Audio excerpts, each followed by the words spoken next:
வணக்கம். தமிழ் ஃபுட் கார்னரில் குடமிளகா உருளைக்கிழங்கு காரக்கறி பண்ண போகிறோம். இதனுடைய சுவை ரொம்ப நல்லா இருக்கும். இதை பண்ணுறதும் ரொம்ப ரொம்ப ஈஸி. எல்லா வகை சாதத்துக்கும் சைடிஷாக வச்சு சாப்பிட்றதுக்கு ரொம்ப அருமையாக இருக்கும். இப்போ எப்படி பண்ணுறதுன்னு பார்க்கலாம். இது வரைக்கும் தமிழ் ஃபுட் கார்னர் சேனலை சப்ஸ்கிரைப் பண்ணாதவங்க சப்ஸ்கிரைப் பண்ணிக்கோங்க. குடமிளகா உருளைக்கிழங்கு கறி பண்ணுறதுக்கு 1/4 கிலோ குடமிளகாவை வாஷ் பண்ணிவிட்டு இந்த மாதிரி க்யூப்ஸாக கட் பண்ணி வச்சுருக்கேன். 1/4 கிலோ உருளைக்கிழங்க வாஷ் பண்ணிவிட்டு குக்கரில் 2 விசில் விட்டு வேக வச்சு இந்த மாதிரி க்யூப்ஸாக கட் பண்ணி எடுத்து வச்சுருக்கேன். உருளைக்கிழங்க 2 விசில் மட்டும் வேக வச்சா போதும். அதுக்கு மேலே வேக வச்சுட்டோம்னா கிழங்கு குழஞ்சி போயிடும். இந்த பேனில் 2 டேபிள் ஸ்பூன் எண்ணெய் சூடானதும் அதில் 1/2 டீஸ்பூன் சீரகம், கூடவே 1/2 டீஸ்பூன் சோம்பு சேர்த்துக்கங்க. இது கூட ஒரு பெரிய வெங்காயத்தை கொஞ்சம் பெரிய பெரிய பீசஸாக கட் பண்ணி சேர்த்துட்டு கூடவே கொஞ்சம் கருவேப்பிலை சேர்த்துட்டு மீடியம் ஃப்ளேமில் வச்சு இந்த வெங்காயத்தை 2 நிமிஷத்துக்கு மட்டும் வதக்கிக்கங்க.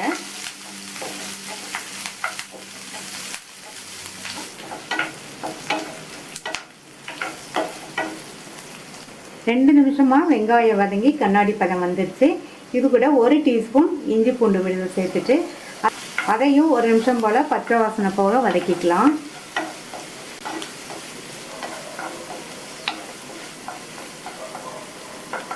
அடுத்து இதில் கட் பண்ணி வச்ச குடமிளகாவை மட்டும் சேர்க்குறேன்.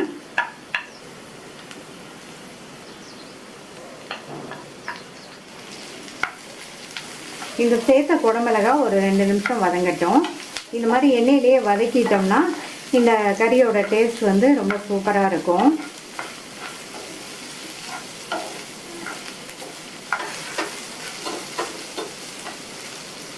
குடமிளகாவை 2 நிமிஷம் மட்டும் வதக்கினா போதும். இதில் 2 மீடியம் சைஸ் தக்காளியை நல்லா பொடியாக கட் பண்ணி சேர்த்துட்டு இந்த டிஷ்ஷுக்கு தேவையான அளவு உப்பையும் சேர்த்துக்கலாம். நல்லா வதக்கி விட்டுருங்க.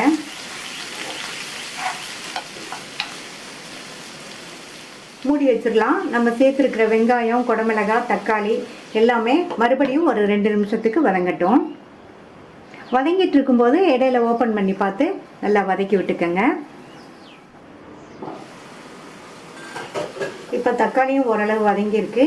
இது கூட 1/4 டீஸ்பூன் மஞ்சள் தூள், 1 டேபிள் ஸ்பூன் தனி மிளகாத்தூள், 1/2 டேபிள் ஸ்பூன் மல்லித்தூள், 1 டீஸ்பூன் கரம் மசாலா தூள் சேர்த்துட்டு நல்லா ஒரு தடவை மிக்ஸ் பண்ணிடுங்க.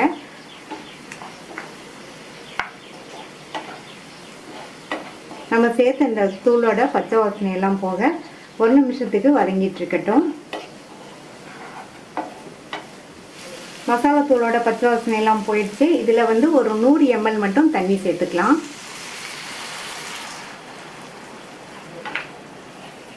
நல்லா மிக்ஸ் பண்ணி விட்டுருங்க.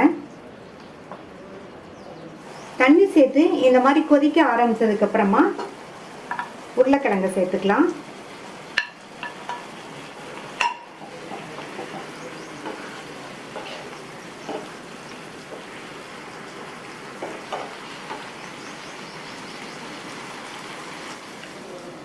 மூடி போட்டு ஸ்டவ்வை லோ மீடியம் ஃப்ளேமில் வச்சுருங்க. ஒரு 3லேருந்து 4 நிமிஷத்துக்கு மசாலாவோடு சேர்ந்து இந்த குடமிளகாய், உருளைக்கிழங்கு எல்லாமே வெந்துட்டுருக்கட்டும். எப்பவும் போல் அப்பப்போ ஓப்பன் பண்ணி பார்த்து கிண்டி விட்டுக்கோங்க. 4 நிமிஷம் ஆச்சு. உருளைக்கிழங்கும் நல்லா சாஃப்டாக வெந்திருக்கு. அடுத்து இதில் கொஞ்சமாக கொத்தமல்லி இலைகள் தூவிட்டு நல்லா ஒரு தடவை மிக்ஸ் பண்ணி விட்டுட்டு ஸ்டவ் ஆஃப் பண்ணிவிட்டு சர்வ் பண்ணிடலாம். ட்ரை பண்ணி பார்த்துட்டு உங்கள் கமெண்ட்ஸை சொல்லுங்கள். தேங்க்யூ.